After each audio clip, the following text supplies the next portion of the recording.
All right. Moving on to the Texans Steelers game.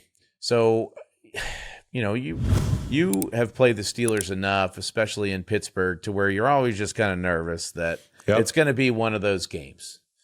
And CJ Stroud sure tried to make it one of those games early on here. It was amazing that Houston, I think they were up 7-6 at halftime, with just, a calamity of errors. It felt like one of those Steelers games where at the very end they're going to make a field goal and win it. But this Houston defense is relentless, man. They're unbelievable. They're so much fun to watch. They are ridiculous. Yeah, anytime you go to Pittsburgh, just the aura, the energy of that place, just everything, any game, big game, you just feel like some mistake's going to happen. TJ Watt's getting up on a football or returning a football for a touchdown. Some chaotic play is going to exist. I mean, you forget, Fitz, I once played in a game there where the only offensive touchdown was scored by an offensive lineman. So, there's a lot of crazy stuff that happens in Pittsburgh. So I would say this, though, watching that game, God dang, those Texans rushers and that pass rush. I mean, there was a couple plays there where Aaron's like getting folded over backwards because one O-lineman's in the back of his legs. The other one's like getting bulled through the front of his right side as he's trying to release footballs, and he's just going down. And I mean, he took some shots in this game. That group, we've said it, I mean, all year, you picked these guys when they were 0-3 to make the playoffs because of this defense, and they could get it together on offense. And I think the biggest part, too, and it started to kind of show itself around our game that we had with them with the Bills on Thursday Night Football, is Woody Marks. I mean, this dude, he's a good runner, man, and he's really come alive for them. And I think he will be a big part. We forget some of this stretch. He's been a little banged up. But when he's been healthy, I think he's shown to be a guy who's got a little bit of that identity to him as a runner that kind of matches with this Texans team, the physicality, the energy they have. I think they can kind of get around him as kind of that bell cow type back. Like, hey, dude, this is the guy that brings a little energy on the offensive side. Because that's, to me, when I watch the Texans play offense, it's just like, man, come on, somebody. We think of the guys that give teams vibes, like George Kittle at San Francisco. Like, they got Higbee and Puka in L.A. You think of Josh and Kincaid and some of these guys that kind of just bring some juice and some energy to the Bills offense, like Dawson Knox. I mean, it's like you just sit there and go like, man, somebody just do something and act like you're into the game a little bit for the Texans offense. It's just hard to find for them. Were you're not seeing that out of Trent Brown? Or I mean, listen, he took up the whole man. Listen, when he ran on the side from the sideline, that one clip when they were going to commercial, and it's just him. Like the whole screen is just Trent Brown. I think I texted you and I was like, dude, what do you guys think he weighs right now? So after you text me that, I was having my girls and my boys and Liza, I was like, look how big this man is. When Whit says a guy is big, he's massive. And I said, look at him compared to the right guard. And he gets in his, I was going to say down in his stance, but he never really gets down in his stance. And you can't see the right guard. Like, I don't know how big their right guard is, but he looks like he's 5'10", 210 pounds next to Trent Brown. Like, that is a massive human being. Before we get too far into this game, though, I want to make sure that we shout out our guy, Aaron Rodgers. Because Aaron, he's the last guy from my draft class that's playing, 2005. And that just tells you a little bit about how long that he's played. But longevity in this league is so difficult. And I think both of us were really fortunate. I mean, especially you with all the miles on your body to be able to play 16 years. And, for me to get to do it for 17 years. And for him to do it at such an elite level for so long is impossible. I only choose to remember him for his days on the Packers, like the 4 MVPs, the Super Bowl ring, the Super Bowl MVP. His stats are so ridiculous over his career. And I think what really separated Aaron was how he played. He had such a beautiful mind. It was like that effortless release. His ability to throw piss missiles from anywhere. Like I love talking to Sherm about this. The defense, like you had to guard every inch of the field. Like you could never cheat. You could never sit on routes. It didn't matter if you were 70 yards down the field. He would still have the ability to get it there. And then I think what he'll be remembered for on the field as well is he mastered the free play. It was unbelievable. Hard count, flag flies, take a shot, touchdown, masterclass. Aaron Rodgers. He slowed the game down. Like, he made all these impossible throws, and he made them look routine, like every single week. He was so automatic on the back shoulder throw. And the other thing is he did it his way. And while things were great, like, it was easy to love him for doing it his way. Then it got interesting on the Jets for a little bit, and even interesting in Pittsburgh. But I think he really appreciated the year that he was able to have this year. And I also just think, like, whether you love him or not, and his personality and kind of what's portrayed in the media, like, if you care about quarterback play, you appreciate what he did and the way that he played. I'm excited to see what the future holds for him, because he told us he's going to fade into obscurity. We're never going to see him or hear from him again. I don't believe that. You don't believe that one, Whit? I don't believe that. I don't either. Yeah. But hopefully he returns from the deep, dark jungles in 5 years to accept and deliver an unbelievable Hall of Fame speech in Canton, because that's certainly where he's going to end up. I will say I'm not going to miss those, like, looks of disdain and disgust after every incomplete pass.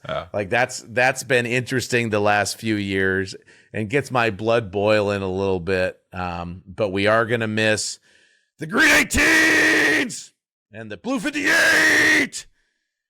And the thing I think I'm going to miss most, Whit, this is going to mark the death of the single strap cloth chin strap. It's dead. Like, it's done. R.I.P. This is it. R.I.P. single strap. Nope. Like Caleb Williams, please, I've asked you before, bring it back. This is it. Nobody wears that thing anymore. Nobody ever. I mean, Brett Favre did it. Aaron did it. And I think this is now the death of the single strap. But just wanted to get that out of the way and say congrats to Aaron for a great career. I got to imagine he's retiring.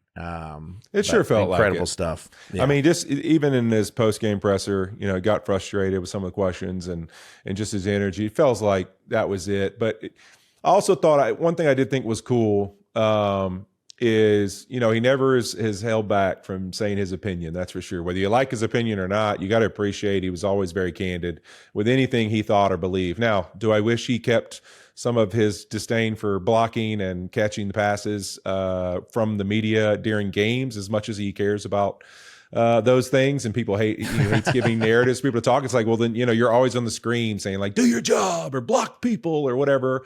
I hated that part, but I loved, the honesty he always gave when he was behind a microphone of what he thought. And I thought it was really cool. I don't know if you saw this morning, Matt LaFleur talked about how much it meant to him, but last night he talked about after the game,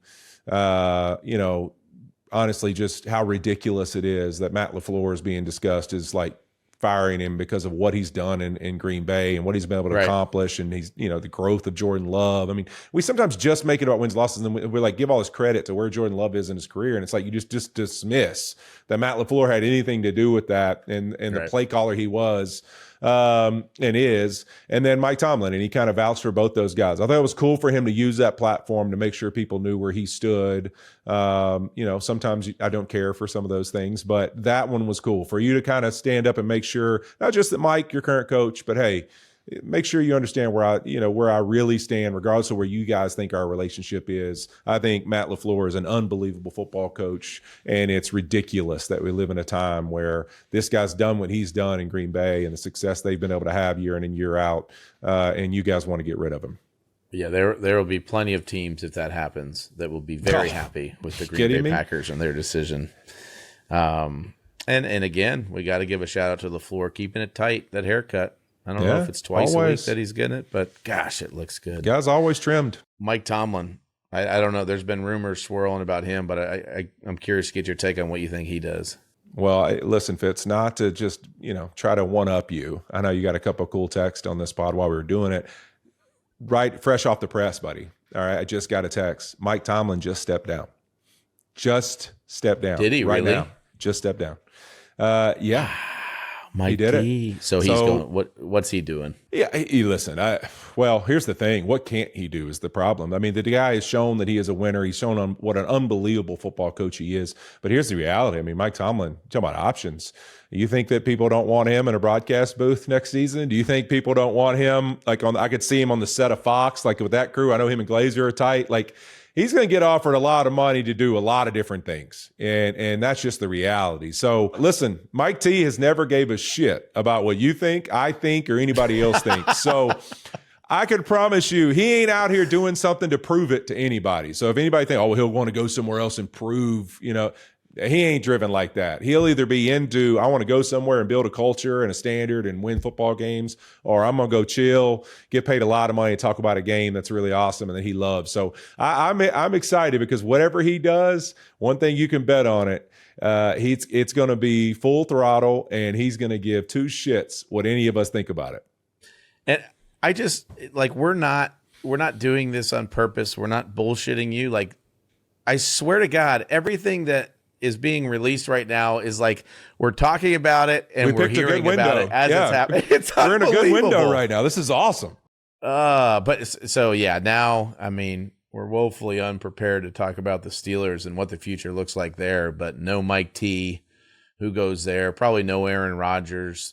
But think of that roster, Fitz. I mean, you got Cam Hayward. What is he doing? Is he coming back? Well, that's what I say. The highest paid defense. You're aging on defense. Yeah. What is going to happen there, Whit? Woo. Yeah, that's a bigger puzzle than I think people give it respect to. It's like, hey, all right, well, maybe they should split because of this time. Like I was asked this question this week about my time with Marvin Lewis, and we went to the playoffs 5 straight years, and you lose in the first round every year, and you start to have that frustration and that narrative, and that's what's happened in Pittsburgh. And it's like, you know what? I said some parts of that free agency experience for me were like, man, all I've ever thought is I'm frustrated as shit that we've never won a playoff game, but I'll end my career here in Cincinnati. And then you get into free agency and you start to think about yourself other places, and you're like, man, that kind of is invigorating. Like there's almost a new me, a new energy going to some of these places thinking about that. And then you get there and it's that way. And I played a whole lot longer than I thought I would have. I mean, with Mike Tomlin, it could be that way. It could be, hey man, listen, we're all frustrated with each other. Best thing for us to do is probably go our separate ways. And he goes somewhere else and gets a new invigoration to keep doing it. It could happen. I think he is more likely to do the old Sean Payton, let's get into TV for a year, realize, man, I belong on a football field. I can't do this shit. Well, and also pick, right? Pick do you think he feels like he needs to be in a rush? I mean, Mike T's going to be like, F y'all, I'll wait, see the best job out there, and then I'll go get it. And I was just trying to look it up to make sure I was getting the facts right, but I think so. So Harbaugh's gone 18 seasons in Baltimore, and now Tomlin 19 seasons in Pittsburgh are both gone, turning the AFC North on its head. A lot of uncertainty there now.